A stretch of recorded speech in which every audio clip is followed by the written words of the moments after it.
안녕하세요. 이번 시간에는 통화 수요, 그리고 조금 이따가 공급, 거기다가 이제 균형, 뭐 이런 거에 대해서 쭉 한번 살펴보려고 합니다.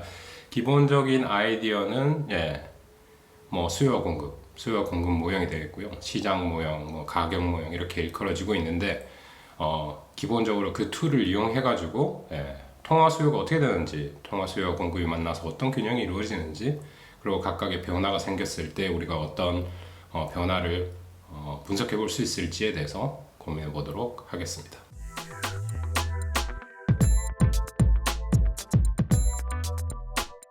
그 첫 번째로는요, 통화 수요입니다. 통화 수요라는 것이 우리 통화에 대해서 배웠죠. 통화에 대해서 배웠는데, 통화가 즉각적으로 지불할 수 있는 자산, 이것을 의미한다고 했습니다. 그런 통화를 구분하는데, 그 즉각적이다라는 말이 다르게 또 경제학적 용어로 해석을 해본다면 유동성이 높은 자산이 되겠죠. 그러니까 유동성이 낮은 자산에 비해서 상대적으로 유동성 높은 자산, 현금이라든지 요불예금으로 보유하려는 요인들이 높아지면 통화 수요가 증가하게 되겠죠. 그러니까 이제 그 통화 수요, 이게 통화 수요가 어떤 식으로 결정되고 개별적인 수준에서는, 개인적인 수준에서는, 개별 가계 수준에서는 어떻게 결정되는지 한번 생각해 봅시다. 그런 요인들이 뭐가 있을까요? 그러면 이제 뭐 첫 번째로 즉각적으로 지불을 해야 되니까 유동성이라는 게 바로 대두가 되겠죠. 유동성이 대두가 됩니다. 그러니까 내가 그냥 저축성 예금 증서 CD라고 하죠. 그런 거에 넣어두면 원래 뭐 몇 년 계약으로 돈을 넣어두게 되고 몇 년 계약이 끝났을 때 적정한 양의 수익을 얻게 되죠. 그러면 그렇게 묶여 있는 경우, 그렇게 묶여 있게 되면 유동성이 떨어진다고 볼 수 있습니다. 현금에 비해서는 주식시장에 계좌에 들어있는 잔고 이런 것도 M2 개념으로는 통화량에 포함되었습니다만, 실질적으로 유동성에 대한 과정으로 본다면 현금보다 훨씬 유동성이 낮죠. 그걸 찾고 현금화해서 직접적으로 쓰려면 시간이 걸리게 되겠습니다. 물론 금융시장의 발달로 인해서 그런 과정들이 좀 빨라지고 효율적인 방향으로 흘러가고 있음에도 불구하고 유동성 직접적으로 비교해 본다면 그렇죠. 그러니까 유동성이 변하면 통화 수요가 변할 수 있다. 뭐 그거는 이제 자연스러운 정의로부터 유추할 수 있는 거고요. 다음은 수익률이나 이자율이 있을 수 있겠습니다. 그게 직접적인 가격이죠. 내가 유동성 있는 자산을 보유하는 요인. 내가 기회비용으로 포기해야 되는 건 뭐겠습니까? 그러니까 수익률을 더 높게 낼 수 있음에도 불구하고 즉각적인, 직접적인 어떤 거래를 하기 위해서 가지고 있는 거, 그 통화를 가지고 있다는 거는 기회비용이 있다는 거죠. 첫 번째로 그 기회비용으로 이제 기대 수익률, 유동성이 떨어지는 자산에 대한 기대 수익률, 유동성이 떨어지는 자산에 대비한 기대 수익률이 낮기 때문에 거기에 대해서 영향을 받게 되겠죠. 그래서 이제 이자율, 그러면 통화의 수요라는 걸 이자율의 함수다 이렇게 얘기할 수 있겠네요. 이자율이 변하면 통화량이 변해가겠죠. 각 수준에서, 각 정해진 이자율 수준에서 내가 어느 정도 원한다, willing to have 뭐 이런 그 기대하는, 그 기대에 따른 양이 정해진다라는 거죠. 그렇게 따지자면 통화 수요는 이자율의 함수다 이렇게 볼 수 있습니다. 그리고 가장 큰 통화량 수요에 가장 큰 영향을 미치는 변수로 보고 있고요. 그래서 1차적인 함수 관계는 통화 수요는 이자율에 대한 함수다 이렇게 해석하셔도 무방하겠습니다.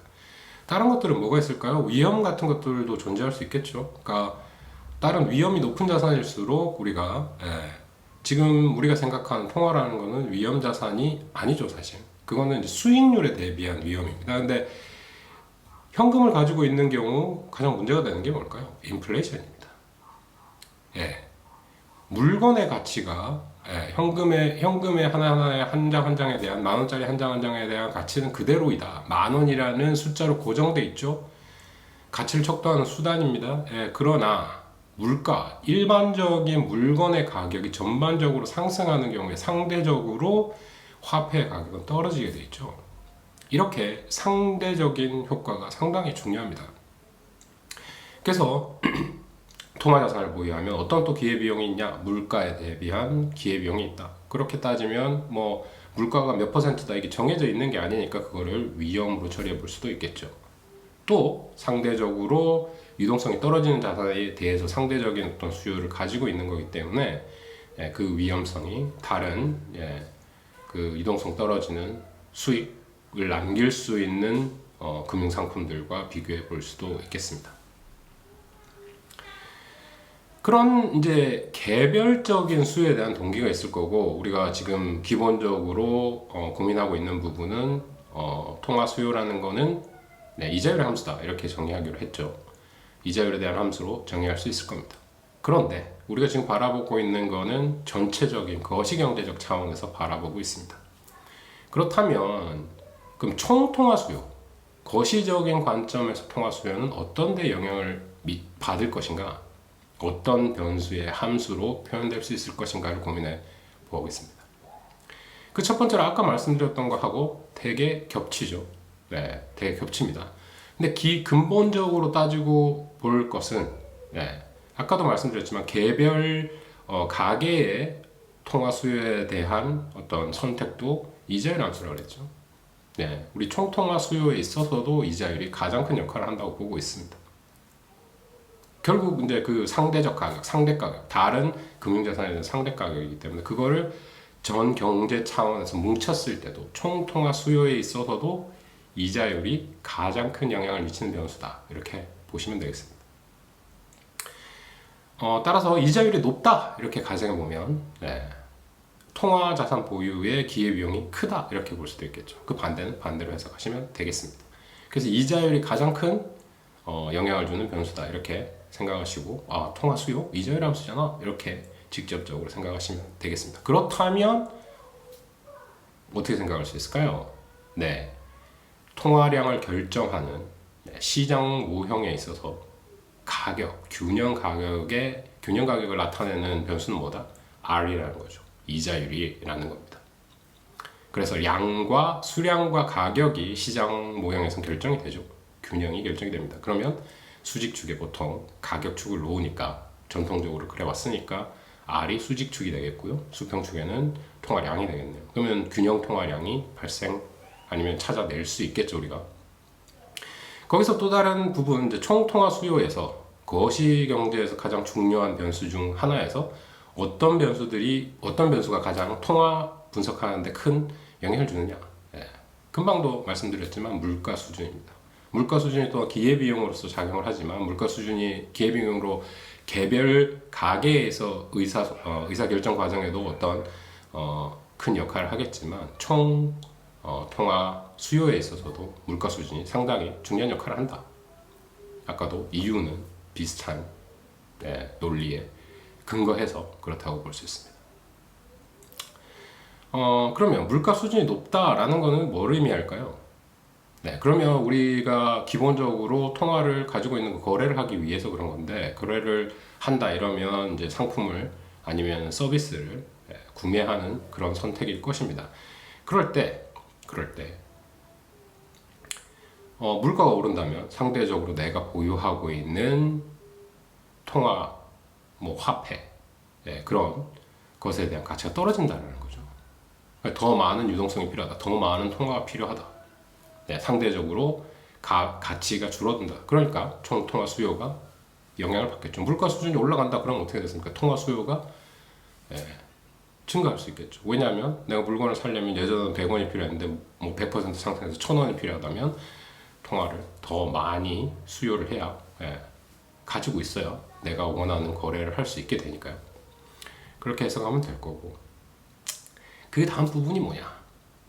통화량의 근본은 어디서 출발하는 거겠습니까? 그러면 소비의 근본, 그 거래의 근본은 소득에서 출발하죠. 소득을 다른 말로 하면 국민소득입니다. 그렇죠? 생산량으로 GDP로 우리가 얘기했지만 결국 우리가 1년 동안 이 경제 내에서 만들어진 거 누군가의 소득으로 포함되고 그 소득이 포함돼서 다시 소비로 연결되는, 가계 결정에 의해서 연결되는 그런 과정에 대해서 우리가 한번 고민해 본 적이 있습니다. 마찬가지로 국민소득이라는 거, 소득이 증가하면 통화를 더 많이 보유하게 되겠죠. 개별적인 뭐 의사결정에도 그럴 겁니다. 내가 소득이 증가하면 소비가 증가하겠죠. 소비가 증가한다는 건 통화에 대한 수요가 증가한다는 거죠. 그렇게 총통화 수요에 영향을 미치는 변수에 대해서 한번 생각을 해봤고요. 요약하자면 이자율 또는 수익률이라고 표현될 수 있을 거고, 물가, 그죠? 요 변수, 수익률, 물가, 소득 수준, 요 세 가지는 모형에 좀 포함됐으면 좋겠다. 모형이 아주 간단하게 된다면 뭐 그 변수 중에 하나 정도 빠질 수 있겠지만, 확장되거나 더 큰 범위를 분석하기 위해서는 요 세 변수가 중점적인 변수가 될 거다라는 설명을 드릴 수 있겠네요.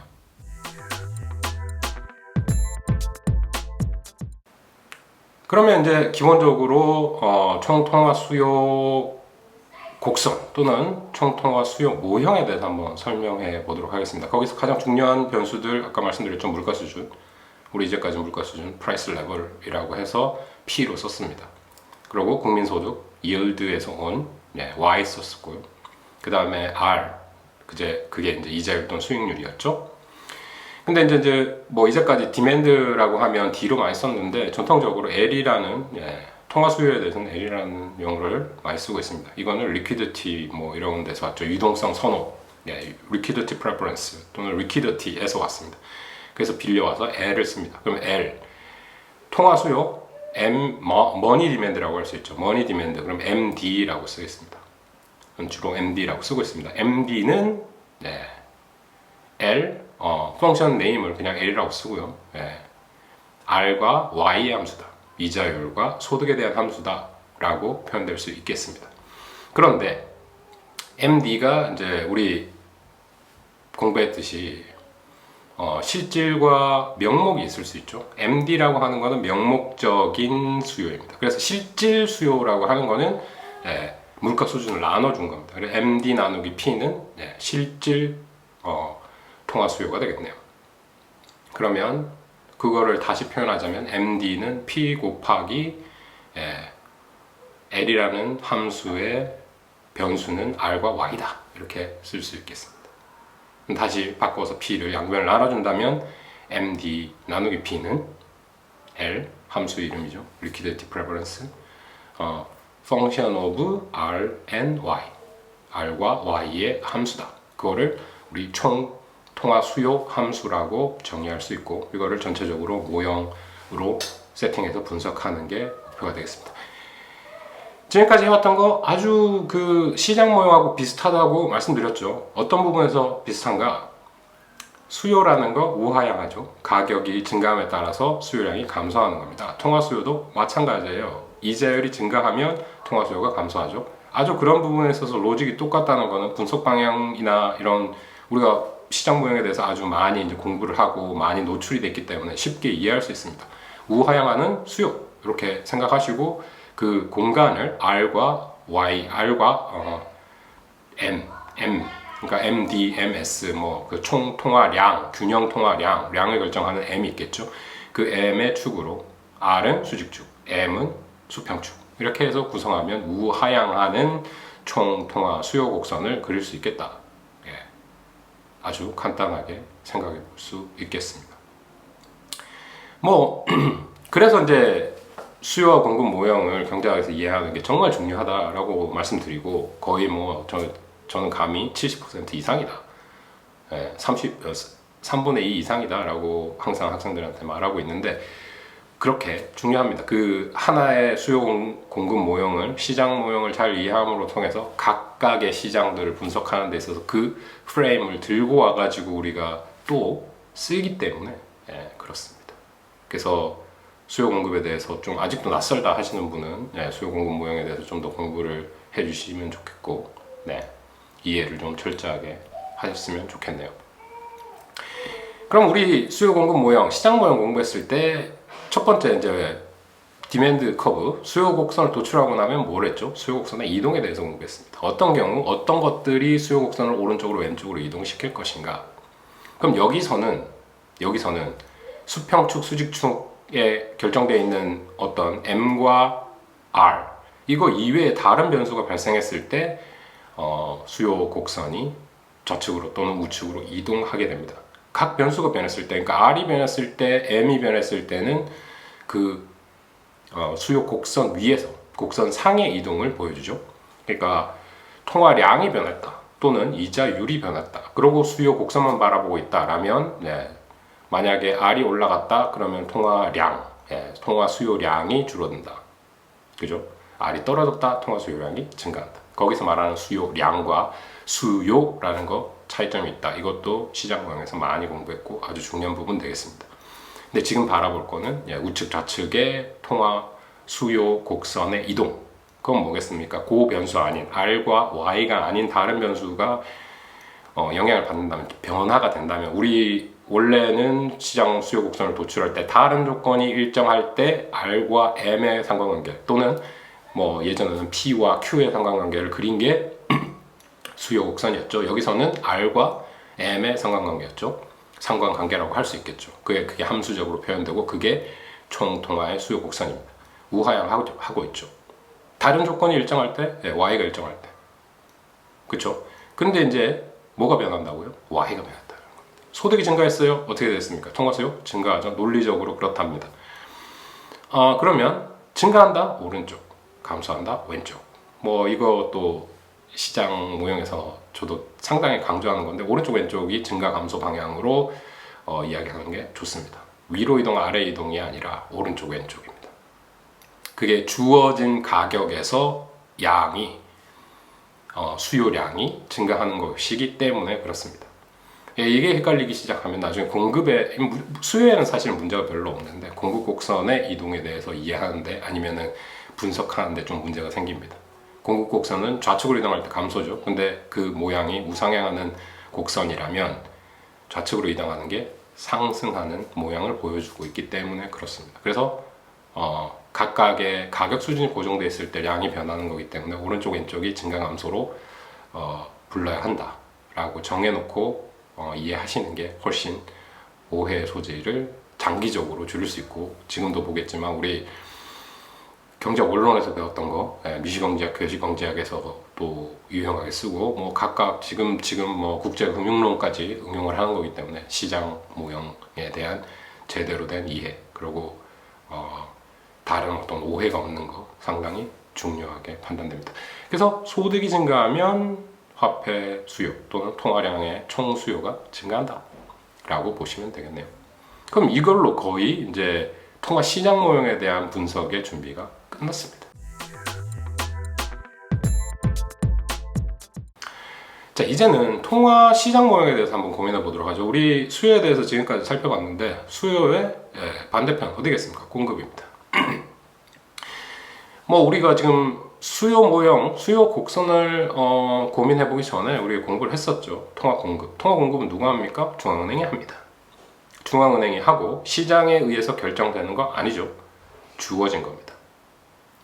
네, 통화 공급은 중앙은행의 결정에 의해서 주어졌습니다. 그래서 R이 어떻게 결정되는지 뭐 다른 거하고 상관없이 직접적으로 발표를 하고 어떤 양을 결정하게 되죠. 그렇다면 기본적인 모형에서는 통화 공급은 수직적으로 고정되어 있습니다. 통화량이 고정되어 있다는 거죠. R의 크기에 상관없이 고정되어 있다. 중앙은행의 타겟이 R이 아니죠. 이자율이 아닙니다. 이자율은 시장에서 결정될 겁니다. 균형 가격이 결정되는 거죠. 그렇다면 이제 총 수요에 대해서, 총 통화 수요에 대해서 공부를 하고 잘 이해를 했다면 그 다음 부분들은 그렇게 어렵지 않죠. 그럼 이제 통화 시장이 뭐냐? 통화 시장이 이제 우리 통화를 정의했던 것처럼 그 즉각적으로 지불할 수 있는 수단, 유동성이 낮은 자산에 대한 수요, 현금에 대한 수요, 요구불 예금에 대한 수요, 그걸 얼마나 더 가져야 될지에 대한 개별적인 판단을 뭉쳐져서 총 거시경제 측면으로 바라본 것. 그게 이제 통화 시장의 거래가 되겠고요. 공급은 어디서 온다고요? 중앙은행 결정에 대해서 온다. 그렇다면 우리 바로 그려볼 수가 있다라는 겁니다. 아까 우리가 총 통화 수요를 함수를 정의를 했죠. MD 나누기 P는 L, 함수 이름 L에다가 R과 Y에 대한 함수다 라고 썼었죠. 그렇게 저기 한 거를 보시면 되고요. 그럼 결국 균형에서는 수직축인, 그러니까 중앙은행에서 결정된 적정량의 통화 공급량에 의해서 이자율이, 균형 이자율이 시장에서 결정이 될 거다. 이렇게 바로 이해하시면 되겠습니다. 그렇다면 우리 또 바라봐야 될 부분, 초과 수요, 초과 공급 뭐 이런 거 있죠. 그 균형에 대해서, 균형이 얼마나 안정적인가. 만약에 이 금융시장에서, 통화시장에서 초과 수요가 있을 때, 아니면 초과 공급이 있었을 때, 공급량이 수요량보다 많았을 때 어떻게 될 것이냐 라는 것들을 고민해 봐야, 그거를 이해를 해야 제대로 된 시장 균형이 안정적인지 안 안정적인지, 만약에 균형에서 벗어났을 때 균형으로 되돌아올 수 있는지 없는지를 알 수 있습니다. 그렇다면 통화자산, 통화자산에 초과 공급이 있어요. 통화량이 초과 공급이 있어요. 그 기본적으로 공급이 공급량이 수요량보다 많을 때 초과 공급이죠. 초과 공급의 경우 어떻게 되겠습니까? 가격이 떨어집니다. 우하향하는 총 수요 곡선, 또는 그냥 일반적인 우하향하는 수요 곡선, 우상향하는 공급 곡선이 있는 경우에 균형이 안정적이다. 왜? 초과 공급이 생겼을 때 가격 하락의 요인이 발생하고, 초과 수요가 생겼을 때 가격 상승의 요인이 발생하기 때문에 그렇고, 그런 경우만 유지가 된다면 그 균형의 조건이 안정적이다라고 볼 수 있습니다. 그래서 이제 사람들의 유인이 어떻게 변해갈지, 수요에 대한 유인이 어떻게 변해갈지, 각 개별적인 가게 입장에서, 아니면은 총체적인 합쳐진 입장에서도 어떻게 변해갈지를 한번 고민해 보시면 안정적인 시장, 통화 시장의 균형이 발생하고 있다, 모형이 우리가 생각하고 있는 대로 흘러가고 있다를 이해하실 수 있을 겁니다. 그러면 그거를 이렇게 그래프로 그려보면 이런 모양을 가진다라는 거죠. 균형이자가 어떻게 결정되느냐? 공급은 중앙은행에서 결정되어 있기 때문에 MS, 그러니까 머니 서플라이라고 할 수 있겠죠. 머니 서플라이, 실질 머니 서플라이, MS 나누기 P, 물가 수준에 대해서 나눠주면 그것은 고정되어 있다. 고정되어 있는 경우에 통화의 총통화 수요가 우하향하는 함수이므로 그려보면 이렇게 균형 이자율이 결정될 거다라는 거죠. 이해되셨죠? 뭐 시장 모형에 대한 얘기고, 이게 이제 수요와 공급 모형이다 이렇게 생각하시면 아주 쉽게 이해가 될 수 있습니다. 그럼 이제 여기서 한 가지 또 시장 모형에 대한 그 균형을 공부하고 나면 우리가 꼭 공부하는 부분들을 한번 고민해 보죠. 자, 이제 중앙은행이 어떠한 이유에 의해서 통화량을 증가하겠다라는 발표를 했다 이겁니다. 다른 조건들은 변하는 게 아무것도 없어요. 그냥 중앙은행이 우리 통화량을 늘리기로 결정했다. 어떤 방법이든 뭐 지금은 자체에 두고 통화량이 증가했다. 통화 공급이 증가했다. 그럼 뭐가 변하겠습니까? 공급 곡선이 변하겠죠. 증가했다면 오른쪽으로 움직일 겁니다. 수직인 통화 공급, 총 통화 공급이 오른쪽으로 이동하면 어떻게 변할까요? 그림에서 보시듯이 이자율 하락하고 균형, 그러니까 시장 내 거래되는 통화량 자체, 균형 통화량은 증가하게 될 겁니다. 아주 쉬운 부분이죠. 그럼 통화량이 감소됐다면 반대로 생각할 수 있습니다. R 증가와 균형 통화량 감소로 바로 이해하실 수 있겠죠. 그 반대 방향, 뭐 오른쪽 방향, 왼쪽 방향 아주 쉽습니다. 그 다음 부분 우리가 생각해 볼 거. 뭐 우리 항상 이거 해오고 있잖아요. 수요 공급은 수요 공급 균형에 대해서 설명한 다음에 수요 곡선의 이동, 공급 곡선의 이동. 우리 처음 공급 곡선의 이동을 봤습니다. 총 통화량이 증가한다면, 중앙은행이 그걸 발표했다면 어떤 현상이 벌어진다고요? R 떨어지고 균형 통화량 증가한다. 다음이요. 그 똑같이 일반적인 상품 시장의 수요 공급과 시장 모형에서 말해주는 것과 똑같은 것이기 때문에 아주 쉽게 이해하시리라고 생각합니다.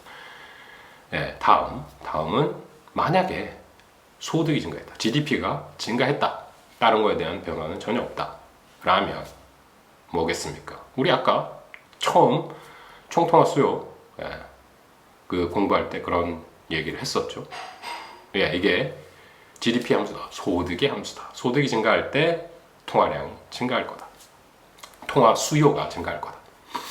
그럼 총 통화 수요가 증가했다는 말은 뭐겠습니까? 수요 곡선. 통화 수요 곡선이 오른쪽으로 이동할 거다라는 거죠.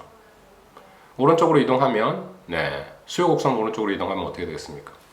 그러면 더 보여지는 것처럼 이자율, 균형 이자율 상승하게 될 거고 이 경우에는 총 공급량이 정해져 있기 때문에 공급량이 따라오르지는 않을 겁니다. 그죠? 그렇다면 균형 통화량, 시장에서 실질적으로 거래되는 통화량은 실질 수준에서의 통화량은 일치하지만 이자율만 상승하는 효과를 가져오게 될 것이다 라는 겁니다. 이 조건들이 약간씩 풀리기 시작하면 우상향하는 공급선이 있다 이렇게 한다면 물론 균형 거래량도 나중에 변화될 수 있고 그 모형은 변형된 모형에서 다음번에 한번 또 설명할 기회가 있을 겁니다. 자, 우리가 지금 이 통화량에 대해서 고민하는 이유가 뭐죠? 우리가 지금 공부하고 있었던 게 뭡니까? 국제금융론에서 공부하고 있었던 거니까 우리 이번 학기 내내 첫 번째 타겟은 환율이죠. 환율입니다. 우리 이자율 평형 조건, interest parity에 의해 가지고 우리 수식으로 받고 대충 그림을 그려 가지고 살펴보기도 했어요. 그런데 이게 각국의 또는 자국의 통화 정책이 변할 때 환율은 어떻게 변할까에 대한 고민을 한번 해보는 시간 되겠습니다. 그러니까 이름을 붙이자면 통화 시장과 외환 시장의 균형 또는 통화 시장과 외환 시장의 동시균형이라고 볼 수 있겠네요. 그럼 첫 번째로 통화량 조절 또는 통화량이 결정되면 국내 시장의 이자율이 결정될 겁니다. 물론 뭐 특별히 다른 시장들도 있겠지만 통화 시장을 기반으로 해서 무위험 자산에 대한 직접적인 비교다 이렇게 생각해봐도 될 것 같아요. 그렇다면 이자율이 어떻게 결정된다고요? 통화 수요와 수직의 통화 공급이 만나는 점에서 균형 이자율이 결정될 거다. 그게 균형 이자율이 자국의 수익률이 될 거다. 그렇죠? 그러면 우리 그 환율을 결정할 때 환율 결정 모형에서 그렸던 그래프는 공간을 어떻게 그렸죠? 수평축의 R, 그러니까 수익률, 달러 대비 수익률, 그러니까 자국 화폐 대비 수익률을 그렸고 수직축의 환율을 그렸습니다. 그리고 우하향하는 곡선이 하나 있었죠? 우하향하는 곡선은 뭐겠습니까? 그러니까 달러 대비 외국 자산의 수익률이 되겠죠. 그게 이제 뭐 RF라고 쓰고 외국 자산의 수익률에다가 환율의 변화율이었죠. future rate을 쓴다면 future exchange rate 마이너스 exchange rate, spot exchange rate, 지금 당장의 수익률 나누기 spot rate. 그래서 그 텀이 percentage change 텀이 됩니다. 그 부분만 이해하셨다면 우하향하는 거 우리 모양도 한번 그려봤고요. 국내 R만 고정되어 있다면 그 R을 기반으로 R을 바탕으로 가지고 와서 균형 환율을 찾아볼 수 있겠다라는 겁니다. 그럼 여기서 두 시장의 동시균형을 보기 위해서 두 그래프를 한 곳에 그릴 수 있어요. 우리가 통화 시장에 대한 그래프 수직축을 R로 그렸습니다. 그 R을 같이 공유하고 있죠. 그래서 그 그렸던 그래프를 90도 옮겨가지고 90도 오른쪽으로 클락와이즈 시계 방향으로 바꾼 다음에 원래 환율 결정 모형에 있는 그래프에다가 밑에다가 딱 붙이면 지금 보시는 이런 그래프 같은 모양이 형성되게 됩니다. 왜 이게 좋은 모양인가? 왜 이런 그래프 처음에 보면 되게 복잡해 보여요. 되게 복잡해 보이는데 이게 왜 좋은 직관을 우리한테 보여주고 있느냐? 국내의 금융정책 변화가 환율에 어떤 영향을 미치는지 우리가 바로 직접적으로 쉽게 분석해 볼 수 있는 툴이 도구가 된다라는 측면입니다. 그래서 이 균형이 결정되는 그래프 한번 보시고요. 그러면 이제 이게 어떤 식으로 연결되는가? 첫 번째로 통화정책 또는 금융정책에 의해 가지고 중앙은행이 어떤 정책을 펴겠죠. 통화 공급량을 조절을 하겠습니다. 그러면 국내의 이자율이 결정되겠죠. 그 이자율에 상반해 가지고 외국의 자국 화폐 표시 수익률을 그린 다음에 그게 환율에 반영된다. 그거를 그 메커니즘을 우리가 쭉 한번 살펴볼 수 있겠습니다. 그럼 또 다른 정책 우리가 고민해 볼 수 없나요? 있죠. 있습니다. 왜냐? 외국 금융시장, 외국 통화정책에 의해 가지고 바뀔 수 있는 거, 외국의 자산의 이자율 또는 수익률이 되겠죠. 네. 화폐, 외국의 금융정책 또는 통화정책이 확장적이다. 공급을 늘렸다. 그러면 R이 떨어지겠죠. 그럼 RF, 외국의 통화정책, 확장적 금융정책을 피면 RF가 떨어진다. 이렇게 보시면 되겠습니다. 그러니까 이자율 페러티에 대한 이해가 있어야 되고 이게 직관적으로 이해가 돼야 빨리빨리 계산이 가능해집니다. 그렇다면 환율 시장에서, 외환 시장에서 우리가 그렸던 외환 국내 화폐 표시 외환 수익률 커브가 우하향하는 수요 곡선 같이 생겼었죠. 그게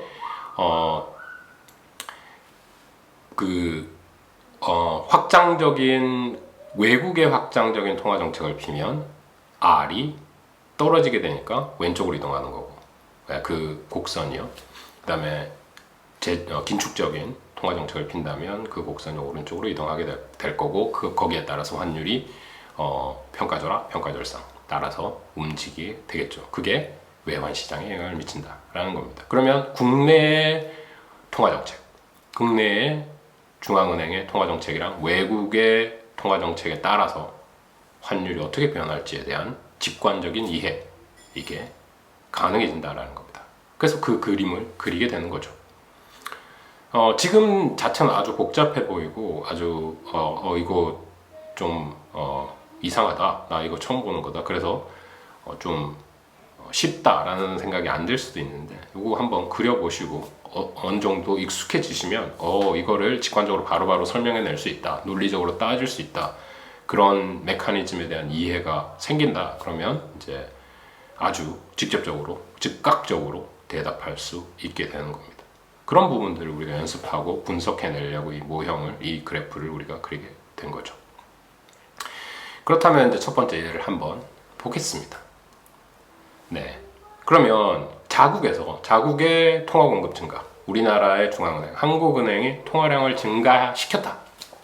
그렇다면 환율에 어떤 영향을 미칠 것인가? 그럼 첫 번째로 MS 커브, 수직적인 MS 커브가 오른쪽으로 이동을 하겠죠. 네. 그러면 어떻게 되겠습니까? 국내의 이자율이 떨어지게 되겠죠. 국내의 이자율이 떨어지게 된다. 수익률이 떨어지게 되겠다. 그러면 그 수직으로 올라가는 그 커브가 왼쪽으로, 외환 시장에서의 국내 수익률 커브가 직선이죠. 지금 수직선이 왼쪽으로 이동하게 되는 거죠. 환율이 상승합니다. 자국 화폐의 가치가 떨어지는 거죠. 되셨죠? 여기서 환율 표현한 거 자국 화폐 대비 외환 외국 화폐의 가치, 이렇게 해서 뭐 원 퍼 달러로 해석하시거나 원 퍼 옌, 원 퍼 파운드, 뭐 이렇게 자국으로는 해석하시면 되고요. 우리 교과서에서는 달러 퍼 파운드, 달러 퍼 유로 뭐 이렇게 썼기 때문에 그 식으로 해석하면 되겠습니다. 되셨나요? 그럼 자국 화폐가 평가절하되는 겁니다. 되셨죠? 그럼 반대도 한번 직접 해보시면 아주 이해가 쉬울 것이라고 생각됩니다. 그 MS 커브가 왼쪽으로 움직였다. 커브가 아니라 이제 여기선 수직이지만 수직선이 아래쪽 그래프의 수직선이 왼쪽으로, 그러니까 위쪽으로 이렇게 올라가게 되면 R이 상승하게 되겠죠. 그럼 상승한 R을 그리면 환율이 떨어지게 됩니다. 자국화폐 가치가 절상되는 거죠. 되셨나요?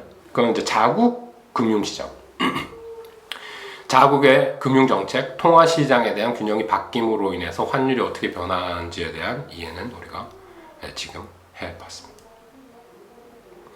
그래서 뭐 요약하자면 국내 통화 공급 증가는 이자율의 하락, 그쵸?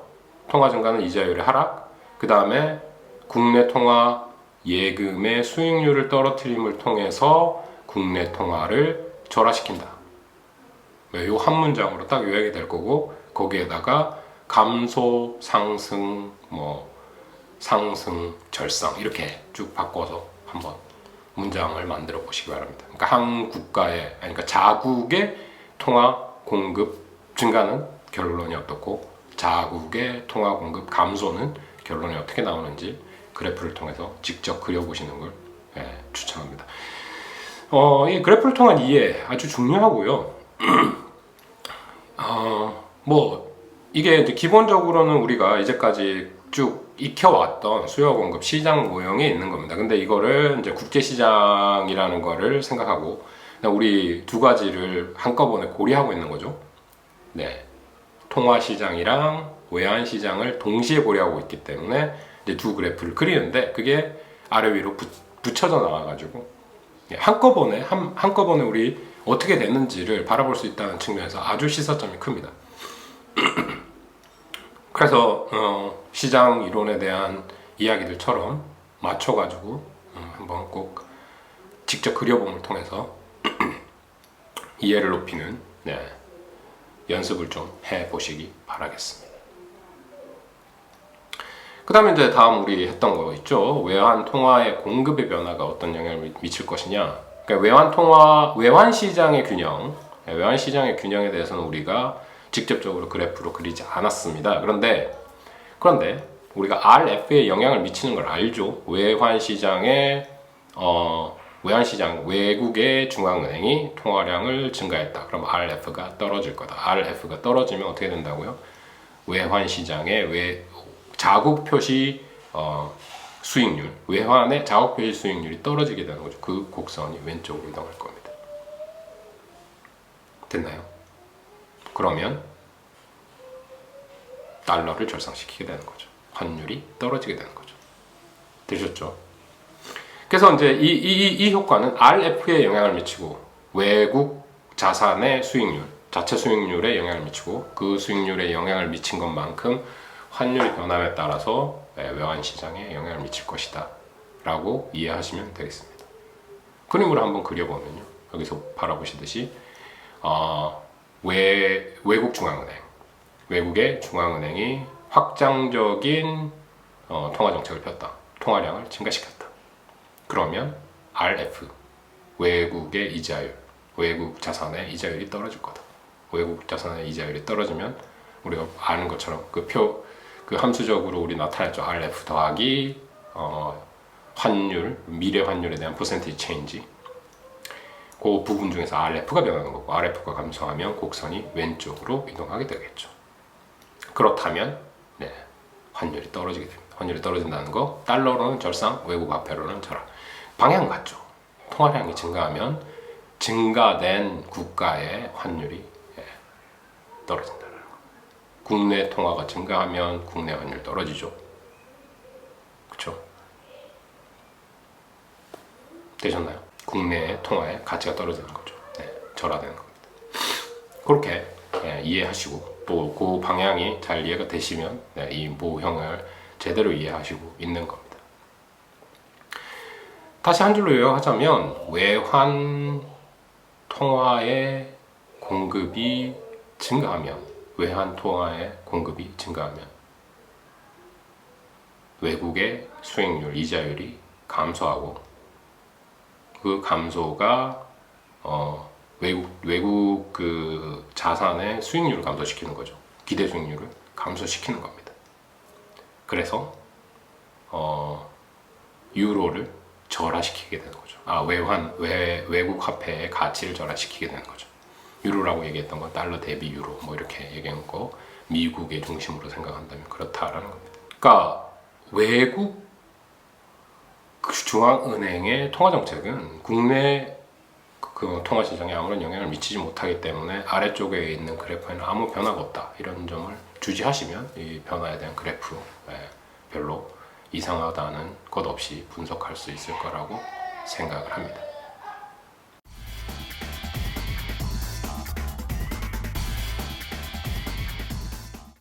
자, 이제까지 우리 분석한 거는요, 그 자국의 통화 시장 또는 외국의 통화 시장의 금융정책, 중앙은행들이 금융정책을 폈을 때 결국은 환율이 어떻게 변하는가에 대한 이해를 쭉 살펴봤습니다. 그러기 위해서 통화 수요, 통화 공급에 대한 함수적 형태를 공부했고, 그 시장에서 어떻게 균형이 결정되는지, R이 균형 R이 어떻게 결정되는지, 국내 수익률 또는 이자율이 어떻게 결정되는지 살펴봤고요. 그걸 통해 가지고 환율에는 어떤 영향을 미치는지, 인터레스트 패리티 우리가 공부했던 거 바탕으로, 그림 그렸던 거 바탕으로 환율 결정에 대해서 공부를 다시 했습니다. 요거까지 잘 이해를 하시면 우리가 이제 다음 논의가 될 수 있는 장기와 단기의 균형, 요거에 대해서 한번 고민해 볼 수 있을 것 같네요. 다음 시간에는 장기와 단기의 균형, 환율 시장의 장단기 균형 결정에 대한 내용을 가지고 찾아뵙도록 하겠습니다. 고맙습니다.